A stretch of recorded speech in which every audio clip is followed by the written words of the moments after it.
Hello everyone. All teachers are busy working for their April month, a new session for everyone. Okay, Mr. Teacher को तो आज tension हो रहा है. क्यों टेंशन हो रहा है आपको मिस्टर टीचर? मिस्टर टीचर बोल रहे हैं कि इनको टेंशन हो रहा है कि ये क्या होमवर्क दे बच्चों को स्पीकिंग एंड लिसनिंग के लिए. तो नॉर्मली टीचर्स जो होमवर्क देते हैं वो ऐसे होते हैं कि आप ये कॉपी करो या ये प्रोजेक्ट क्रिएट करो. ओके, बट टुडे आज मैं आपको एक ऐसा प्रोजेक्ट आइडिया देने वाली हूँ जो कि बहुत ही अमेजिंग होगा. प्लस आपकी रिसोर्स लाइब्रेरी भी बिल्डअप होती जाएगी अगर आप बच्चों से ये प्रोजेक्ट करवाते हैं. Okay, now the projects are mister teacher ध्यान से सुनना. जो प्रोजेक्ट्स हैं वो नॉर्मली एनवायरमेंटल स्टडीज के टॉपिक हैं एंड आपके बच्चे को उस कॉन्सेप्ट को समझना पड़ेगा, उसको एक्सपेरिमेंट करना पड़ेगा और फिर उसे प्रेजेंट करना पड़ेगा, जिसके कारण वो बहुत सारी चीजें सीखेगा. Number one, concept. Number two, experimentation of that concept. तो उसकी वोकैबुलरी समझ में आ जाएगी, उसको क्या वर्ड्स यूज होते हैं. And the last one is how to express the learning. ठीक है, तीन चीजें हो जाएंगी. कैसे एक्सप्रेस करें अपने आप को in front of a camera. तो जो सारे प्रोजेक्ट्स होंगे ये वीडियो प्रोजेक्ट्स होंगे जो बच्चे को शूट करने रहेंगे घर पे आपके अपने फोन पर. सारे मदर्स एंड फादर्स के पास आजकल फोन होते हैं और आपके पास एंड्रॉइड फोन होते हैं मोस्टली सभी के पास, जो आप इजिली वीडियोस को शूट कर सकते हो. ओके, तो आपको स्पीकिंग एंड लिसनिंग के लिए तो नॉर्मली फोन्स की जरूरत पड़ेगी और अपनी एक स्क्रिप्ट बनाने की जरूरत पड़ेगी. राइट, तो let's start with the first project you can give. पहला प्रोजेक्ट है थिंग्स व्हिच फ्लोट और व्हिच सिंक. तो ये प्रोजेक्ट रहेगा जिसमें कि बच्चा एक छोटा सा टब या बोल ले सकता है, उसे पानी से भर सकता है, अपने सामने करीब रैंडम 10 चीजें रख सकता है and then he will test कि वो चीज फ्लोट हो रही है कि सिंक हो रही है. Okay, and then maybe he can talk a little bit about किस तरीके की चीजें फ्लोट होती हैं और किस तरीके की चीजें सिंक होती हैं.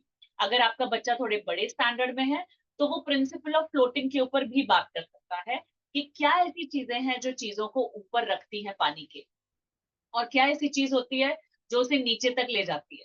राइट, तो ये पूरा एक अच्छा बढ़िया वीडियो प्रोजेक्ट बन सकता है आपका और आपके स्कूल के यूट्यूब चैनल पे या आपके स्कूल की रिसोर्स लाइब्रेरी वीडियो लाइब्रेरी में जाके सेव हो सकता है. राइट, तो that's the first one. Second one है कौन सी चीजें पानी में डिजोल्व होती है, कौन सी नहीं होती. एग्जैक्टली यही स्टाइल होगा करने का. ये 3 साल के बच्चे से लेके 8 साल के बच्चे तक आप इसको कर सकते हैं.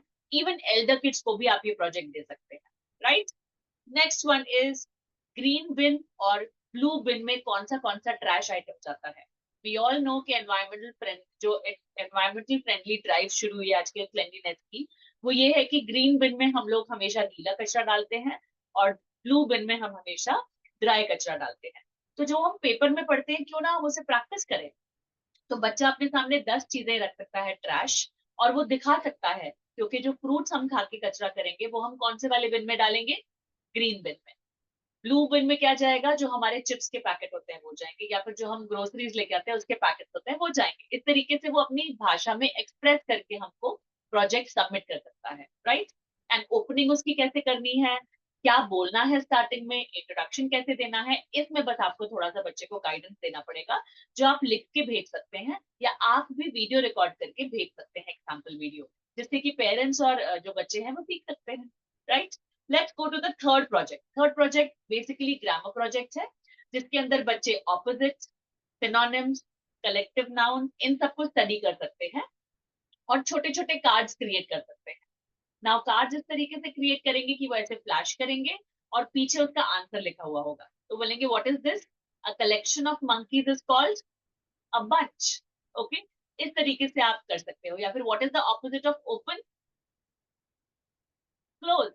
इस तरीके से आप कर सकते हैं ये वाले वीडियो. ओके, तो synonyms, compound words, prefixes, suffixes, आप कितने भी तरीके के वीडियोस को क्रिएट कर सकते हो और अपनी इंग्लिश की रिसोर्स लाइब्रेरी क्रिएट कर सकते हो. Okay, let's take the next one.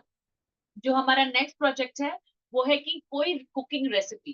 Cooking recipe बच्चे नॉर्मली लिख के लेके आते हैं, पर क्यों ना इस बार हम उनको बोले कोई भी हीटलेस कुकिंग रेसिपी. कोई सैलेड हो सकता है, कोई सैंडविच हो सकता है, कोई स्नैक हो सकता है जस्ट लाइक भेलपुरी, या फिर कोई ऐसी चीज हो सकती है, स्वीट डिश हो सकती है जिसको बस कंबाइन और असेंबल करना है उन लोगों को. तो इसकी भी वो हीटलेस रेसिपीज क्रिएट करके आपको सेंड कर सकते हैं over WhatsApp. Okay, it is a fun activity to do rather than just simply copying it, writing it. जब उनको बोलने की प्रैक्टिस करनी पड़ेगी तो they will learn much more on that. Okay, and the last one is any book which they have read क्या आप उसका रिव्यू रिकॉर्ड कर सकते हो।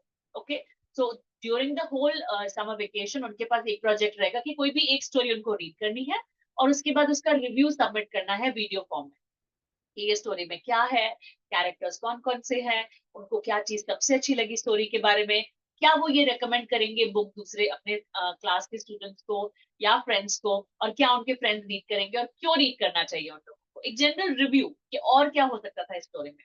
क्योंकि जब हम पढ़ते हैं तब हम पढ़ते हैं, बट जब हम किसी चीज को एनालिसिस करते हैं तो वो एक हायर स्किल होती है जिससे हम और ज्यादा सीखते हैं। ओके, तो these are the projects, let me know आपको सबसे अच्छा प्रोजेक्ट कौन सा लगा और आप कौन सा डेफिनेटली अपनी क्लास में करने वाले हैं।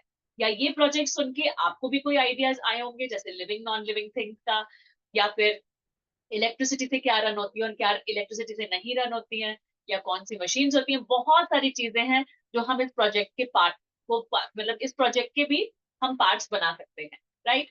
So definitely comment below and let us know, and that's all for today. I hope Mr. Teacher आपको बहुत सारे ideas मिल गए। So let's start working on them. Bye bye and take care.